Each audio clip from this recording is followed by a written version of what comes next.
What's up, guys? I'm back today with another video. Today, I'm going to be talking about the UFC fighters that have impressed me the most in 2024. Maybe they made a comeback win or a string of comeback wins. They had a string of good performances. They've done something to impress me in some way. So let's have a look at the first fighter on today's list. Dan Hooker. Now listen, I know Dan Hooker isn't the best in his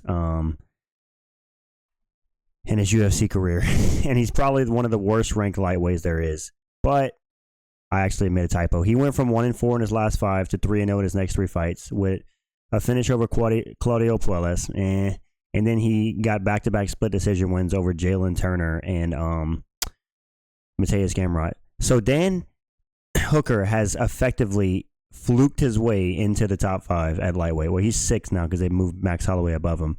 But listen, man, tattooed Dan Hooker is a different beast. This guy tattooed his entire body in like the span of like fucking 2 weeks, it seemed like. His dude had no tattoos and then he had all the tattoos. But yeah, he cracked back into the top 5 in 2024, which was insane. Who would have ever thought that Dan Hooker, of all people, would be in the top 5 in 2024? Listen, I know it's 2 split decision wins, but I'm still impressed with Dan Hooker. A lot of people thought he was done as a top-level fighter, and I don't think he can really beat anyone else in the top 10. But let's see what happens. He can beat Gamrot. I think most of the other top 10 fighters beat him, if not all of them.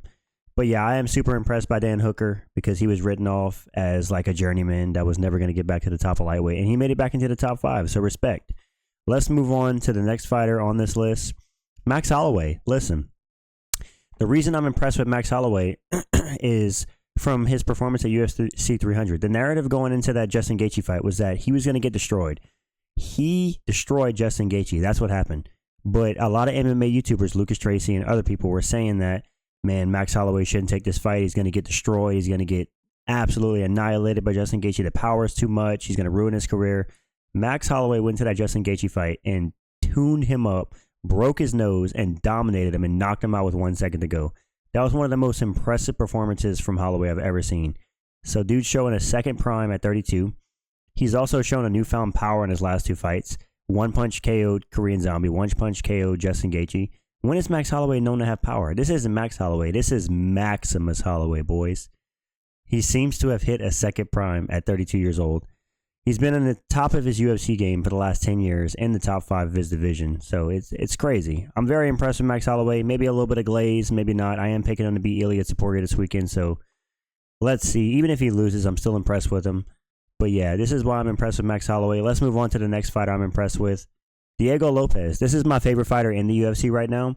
First of all, his hairstyle. Pound for pound, #1 hairstyle in the UFC. It's not even close.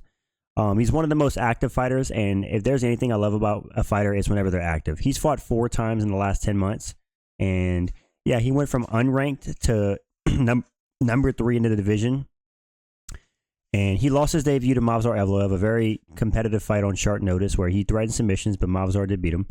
But then he came back, and now he's on a 5-fight win streak. He just destroyed Brian Ortega, which was very impressive, knocked him down in the first round, and just busted him up on the feet for 3 rounds. He's only lost to Movsar, and yeah, he's in the top 5 now. I would love to see this dude fight for a belt. He deserves it. Let's see. I think he needs one more win for a title shot. Maybe I don't really want to see Movsar get a title shot because he has no finishes. Finish a fight, Movsar. But Diego Lopez, he goes for the kill. He finished who'd he finish? He almost finished Brian Ortega. He finished Sadiq Youssef. He has a couple finishes on his record in the UFC. This dude impresses me every time he gets into the octagon. He has aura. Love Diego Lopez. I'm very impressed with him. So yeah, that's why he's on this list. Let's move on to the next fighter on this list. Deiveson Figueiredo. Listen, I think what a lot of people don't talk about Deiveson Figueiredo is that he's 36 years old and he's in the top 5 at bantamweight. That's insane. Bantamweight's one of the best divisions in the UFC right now. The talent in that division is so stacked. I mean, for this guy to come up to the bantamweight division to submit Cody Garbrandt, to bust up Rob Font, and he just beat Cheeto, which fair enough, Cheeto's a bit But Deiveson Figueiredo has looked incredible at bantamweight, almost at 37 years old. Looks like he hasn't lost a step whatsoever. Amazing fights, amazing performances. It looks like he's an even smarter fighter at bantamweight. He's not draining himself to go down to flyweight as he used to. So yeah, super impressed. He's 3-0 at bantamweight. I think he fights Petr Yan next, and I do think that he's going to lose that fight, but The fact that he's made it this far at 36 years old in one of the hardest divisions in the UFC, that in itself is impressive in my opinion. So, had to have him on this list. My boy, the God of War, Davison Figueiredo. Let's move on to the next person on this list. Renato Moicano. Moicano cannot afford to lose. Listen, his win versus Benoit Saint Denis might have been his most impressive to date. He's 3-0 in 2024. He finished Benoit Saint Denis and low IQ Jalen Turner. Jalen Turner had a free finish against Renato Moicano. What does he do? He tries to be cool and get a walk-off KO, and then he gets TKO in the second round. So big ups to Moicano for coming back on that fight. But yeah, man, Moicano, super impressive. I think he beat Drew Dober at the beginning of the year. Then he TKO Jalen Turner, and then he just finished BSD. So, dude, listen, Moicano at 35 is in the prime of his career. I think he would steamroll Dan Hooker right now, if I'm being honest. Moicano, super impressive.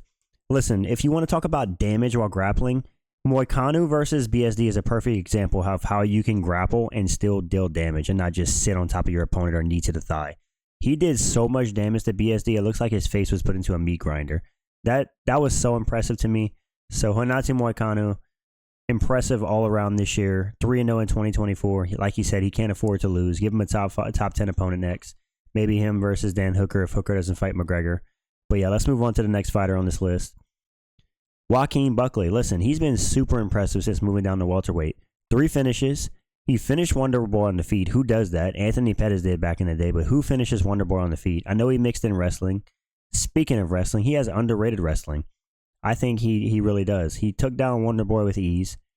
Also, what is up with his chest? Bro, those nipples are looking sus. Anyways, he took down Wonderboy with ease. And yeah, he called out Kamaru Usman. I don't think Usman's going to fight this guy. He's probably going to have to fight like a Sean Brady or something if Sean Brady's willing to fight down the rankings. Or maybe Ian Gary. I doubt it, though. But listen, Joaquin Buckley fought at middleweight. He was chinned a few times at middleweight by Kevin Holland and a couple other fighters, and he just didn't look the best at middleweight. I think he's at his prime at welterweight, 30 years old. I think he's coming into his own, 5-0 since moving down to welterweight. He's number 9 in the division. I don't know how far he goes. I definitely don't think he can become champion, but he can do some damage in this division. I think he can become like top 7, top 6. Let's see.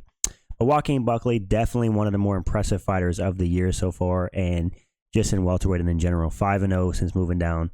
Some finishes. You got to respect it. Just finished Wonderboy, as I said. Let's move on. Alex Pereira. Probably the most impressive fighter in the UFC right now when you consider how often he's fighting at his age. He's 37 years old.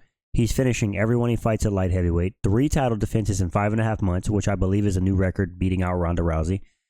And when you think about him being sick in the Khalil fight, he was on antibiotics before the fight, and I believe he was injured.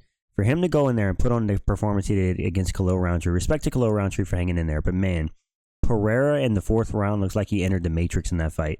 His striking is on another level. He's the best striker in the heavier weight classes. It's not even close.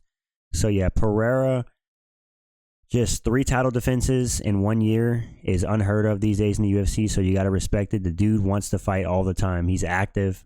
And I think he wants to fight because he knows he's getting up there in age, and he only has so much time. He's 37. He'll be 38, I think, in July of next year. So he has a little bit of time being 37. Yeah, let's see. If Ankalaev wins, maybe you do him versus Ankalaev in March. But Pereira, the most impressive fighter of the year by far. To do what he's doing as a champion is insane. He turned Jamal Hill into a walking cope, so that's something in itself. So yeah, I had to put Pereira on this list, but obviously, he's the most impressive fighter in the UFC right now. He was going to be on this list. Let's move on to another fighter that's impressed me. Dominic Reyes. Now listen, I am impressed by Dominic Reyes because most fighters that would happen to him would retire. He got knocked out brutally 3 times in a row. He got knocked out brutally by Jan Blachowicz, TKO'd on the ground. That was a brutal finish. And then he got brutally knocked out by Yuri with a spinning elbow. And then he got brutally knocked out by Ryan Spann. 3 brutal knockouts in a row. And he comes back against Dustin Jacoby at the beginning of the year in one of the best feel-good moments of all the year, and he gets a KO in the first round. That was so beautiful to watch. It was so nice to see him come back and show that he's not washed and he's not finished. I don't think he'll ever get back to the status he was, but I still think he can beat some people in the division. We don't really know how great his chin is until he takes some hard shots, but let's see. But yeah, that was impressive in itself, just him getting a knockout win after the 3 knockout losses. I was happy to see that. So yeah, Dominic Reyes, Barely made this list, but he's on it. Let's move on to another fighter on this list. Alexander Volkov. Listen, he stole any aura that Sergey Pavlovich had left. We know that. Sergey Pavlovich lost a lot of aura when he got knocked out by Aspinall, but any aura he had left, Alexander Volkov just stole it, put it in his back pocket, and took it for himself. He's one of the best strikers at heavyweight. I think he's scheduled to fight Cyril Gane at UFC 310 for a rematch. They fought once. And man, who knows? Maybe Volkov could tune up Gane in the second fight. I doubt it. I do think Gane's going to win that. But listen, man. Volkov's on a 4-fight win streak. He just tuned up Sergey Pavlovich. He's coming into his own. I think he's in his prime right now. He does have a loss to Cyril Gane and Tom Aspinall, but let's see what he can do against Cyril Gane in a rematch. I'm excited to see it. He's been super impressive recently, like I said, in his prime. So yeah, he definitely was going to make this list. Alexander Volkov. Let's move on to the last fighter on this list, Anthony Fluffy Hernandez. Now listen, he had to make this list just because his nickname is underrated. Anthony Fluffy, come on, bro. That's the best nickname in the UFC. He has the best cardio at middleweight. Let's be real. Who has better cardio than Anthony Hernandez at middleweight?